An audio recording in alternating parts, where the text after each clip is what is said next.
If you think training will solve all your problems and make you secure in life, you need to watch this video. You're becoming socially conditioned to start training, to start working out by these online motivators that you see online. They make training sound like it's a good thing. But in reality, what they don't tell you is that by training, you're only making your outward appearance seem more mature and manly. But what's actually happening inside you, in your mental state?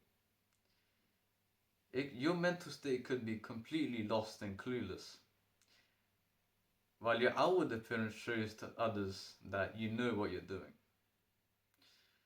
And that's the mismatch. Because you don't know what you're doing, but you're showing to others that you do. They are basically telling you to use the gym, to use your training regime as a cover-up for the lack of purpose and the lack of clarity that you have in your life. And of course, what needs to be fixed first is not the physique, is not the looks. It is a mentality that you have behind everything that you do. Only after you fix that, you can start focusing on the looks.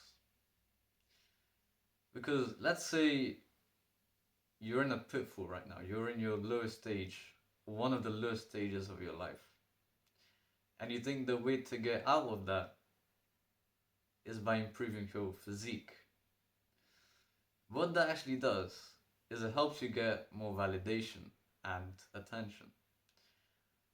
But then every time you spiral back down into that stage, that low stage of your life, you're relying on that validation to get you back up. So it's not that you're feeling secure. It's that you're feeling insecure because you need that attention to feel like you're worth something. And that's what so many people miss. Another point that I want to bring across, which again a lot of motivators talk about, is the goals of training and why you should be doing it. They give you these broad goals and terms like improving your discipline, improving your self-control by training. But they don't actually tell you how that helps. Because from my view, when you train, you're only pushing your muscles, you're stressing them out just to make your muscles bigger and stronger. How does that help you?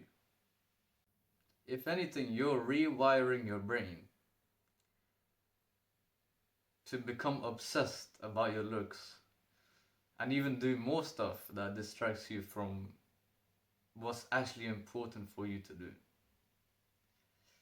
I really hope that point made sense. Because the more you stress your muscles, the more you want to hit your PRs and keep beating them forever, the more obsessed you become about your PRs. And of course, that's just wasted energy. Because what will an increased PR even help you with?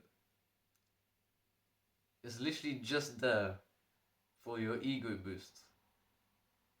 That's the plain truth of it. Because let's say someone told you that they hit their PR, but that their PR is lower than yours. What do you think?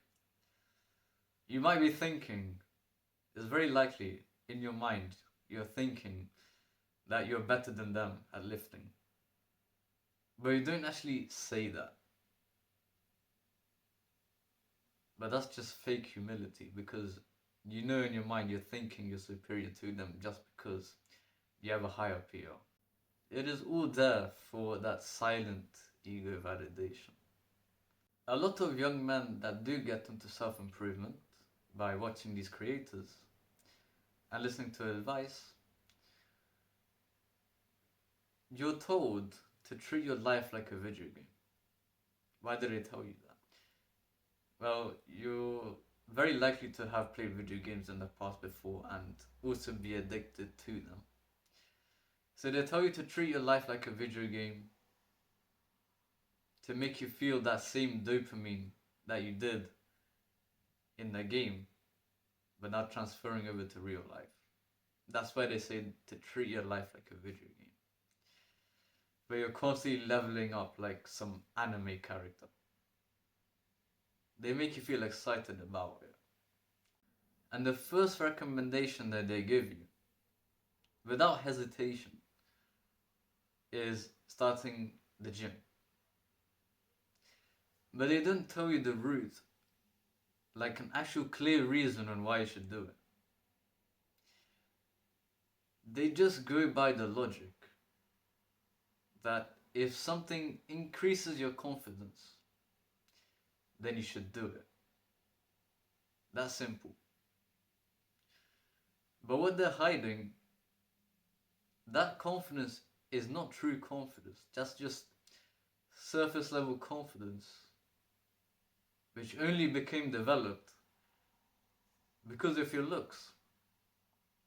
So if you took your looks away, you wouldn't feel confident.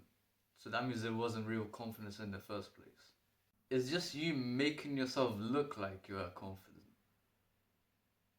not true confidence. Because I believe true confidence should be anchored on something which is higher than yourself. And in that way you become unshakable. Because it's not just about you now. It's about what you're serving. So I know this video seems like it's here to discourage you from training, but that's not my aim. My aim is to tell you that training aimlessly and training because other people told you to train, that's bad. Because you're just being influenced by others. The way I look at training is not for some dopamine boost. At least that's not the main aim like it is nowadays when people train. It's about the long-term mobility that you have and actually improving your ease of movement throughout your whole life.